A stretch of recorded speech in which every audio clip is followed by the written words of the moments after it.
Hey, so students sent in this question. I thought it was really cool. It was a little bit complicated thinking about the scenario and the motion at the same time. So I wanted to work on it. It's a kinematics question.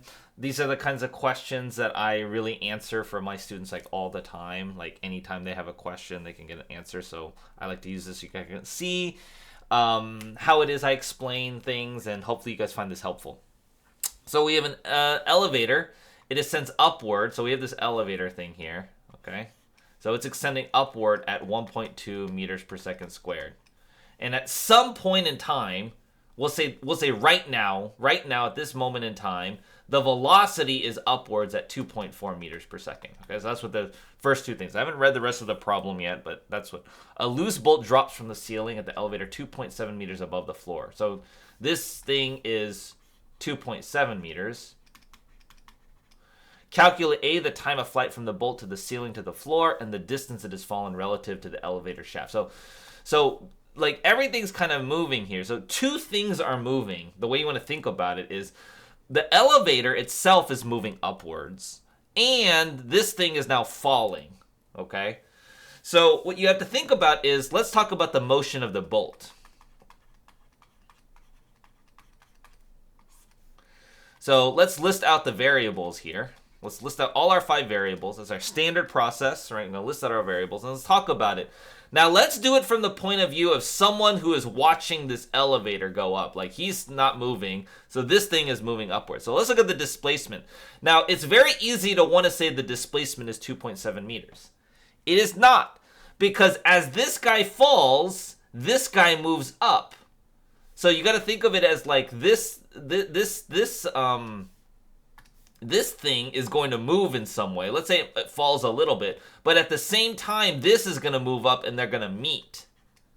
Okay, so the displacement is something I do not know. Now, what I do know about the 2.7 is that the displacement of this guy and this guy should add to 2.7 meters, right? Like they should combine to be 2.7 total between the bolt and the elevator, but I don't know what it is. So we'll call this like say H, and we'll call this 2.7 minus H. So his displacement, if I make downward the positive direction, his displacement is H. Okay? So he's going to fall a distance H. Technically, I don't know if he falls, but that's fine. What's his initial velocity? Well, right when he releases, I know we say release at rest, but the whole thing was moving up at 2.4 meters per second. So he's actually traveling upwards at 2.4 meters per second. That's going to be negative 2.4 because I said down was the positive direction for this guy. And he's moving upwards. And that's because even though we released it relative to the elevator shaft, we've released it at 0, but it's actually still moving upwards. So at that moment in time, he's still moving upwards at 2.4 meters per second. The bolt is. Final velocity, I don't know. The acceleration, well, we're now in free fall, so the acceleration is downward at 9.8 meters per second squared. It does not matter that the elevator was accelerating upwards, because at this point, the bolt is not touching the elevator. It's only subject to gravity, and so it is falling, or it is accelerating downward at 9.8 meters per second squared. And then the time is some time. Now, we do know that the time it takes is going to match. Like, they're going to meet at this point at the same amount of time. So I'm just going to put T here and H here.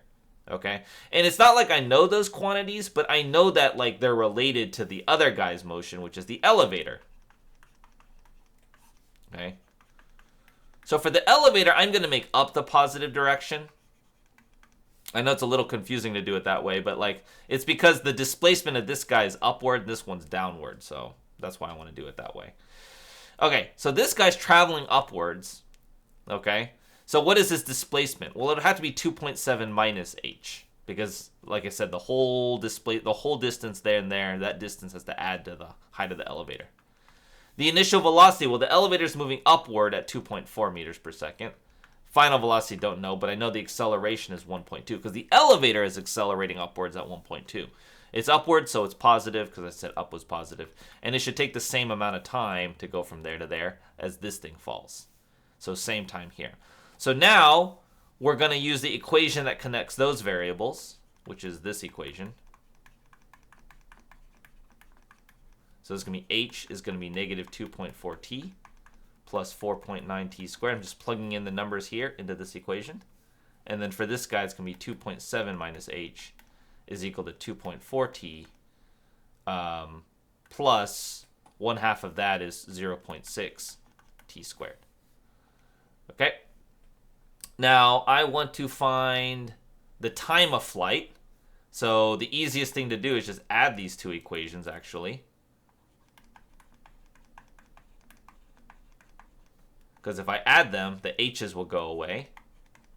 That will go away, and you can add those, and this would be 5.5 t squared. And then you can solve for t.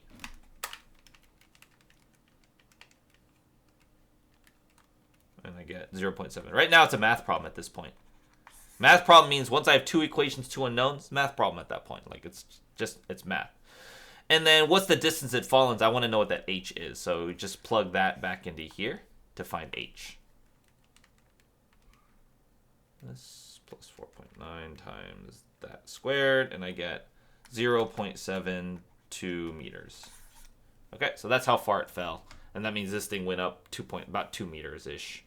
Right, so the total is 2.7. Okay.